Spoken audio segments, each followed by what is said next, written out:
हम सब जब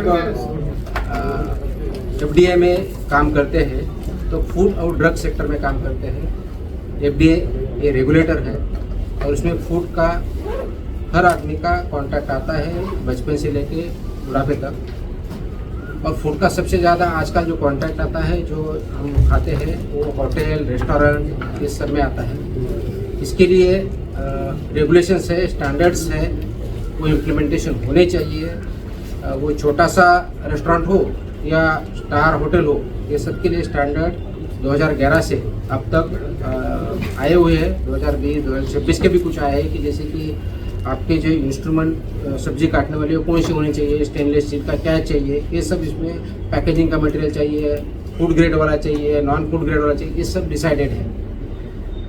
लेकिन हमने जो महाराष्ट्र में पाया है कि जो हम सर्वेलेंस करते हैं, इन्फोर्समेंट एक्टिविटी करते हैं, जो कंप्लेन आते हैं वो हम चेक करते हैं, तो उसमें काफ़ी हद तक ये वायलेशन पाए गए हैं कि जो फूड स्टैंडर्ड्स है अलग अलग, उसका पालन नहीं किया जाता है। वो जो फूड स्टैंडर्ड्स है वो सेफ्टी के हिसाब से हो, सैनिटेशन के हिसाब से हो, वहाँ के फूड हैंडलर्स हो, वाटर बॉटल की मतलब पानी फ्री में जो पोर्टेबल जाना चाहिए वो हो, या लाइसेंस नहीं है या लाइसेंस वहाँ दिखाया नहीं जाता ये हो, ये सब के जो रेगुलेशंस हो इम्प्लीमेंटेशन करना जरूरी है। इसलिए 23 जून को कल मैंने as a food safety commissioner Maharashtra बोल के कुछ आदेश पारित किए हैं। ये that is regarding hotels, restaurants and eateries.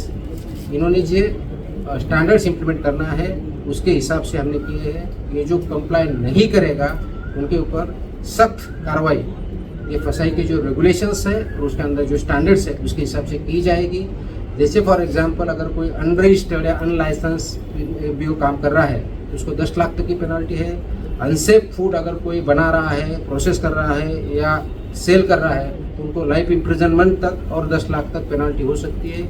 इसका इम्प्लीमेंटेशन इसके आगे बहुत सख्त तरीके से होगा। ये मेरी विनती है, मेरा एक आह्वान है कि जो इंडस्ट्री इसमें है सब ने इसका कंप्लायंस करना चाहिए। और मेरे ऑफिसर को मैंने सख्त ताकीद दी है कि ये सब इम्प्लीमेंटेशन कंप्लीट होगा, कॉम्प्रहेंसिव होगा।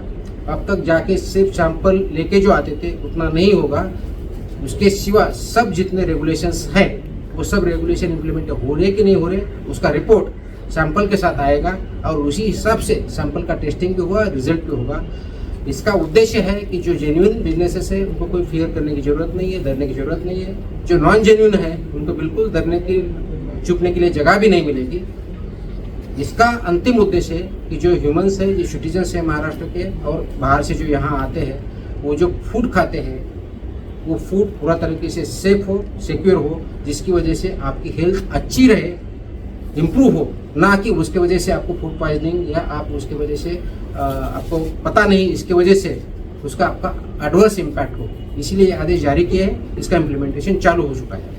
ई कॉमर्स वाले हैं जो जिनके सब ई कॉमर्स पे आया, प्लेटफॉर्म पे आया, डार्क किचन पे आया, चेन वाले पे आए, सब इसमें आए। आपको जो ऑर्डर है उसमें लिखा है। अब तक कितने सर्टिफिकेट दिए गए मतलब उसको लेकर महाराष्ट्र गवर्नमेंट ने? अब तक एफबीओ के टोटल लगभग 11,60,000 के आसपास लाइसेंस या रजिस्टर्ड एफबीओज है। उसमें से जो food industry particularly hotel, restaurants इसमें जो है तो 4 लाख से ज़्यादा है, तो काफ़ी बड़ा नंबर है। लेकिन उसमें हम काम करेंगे, कंप्लायंस करेंगे और लोगों की हेल्प बढ़ाएंगे।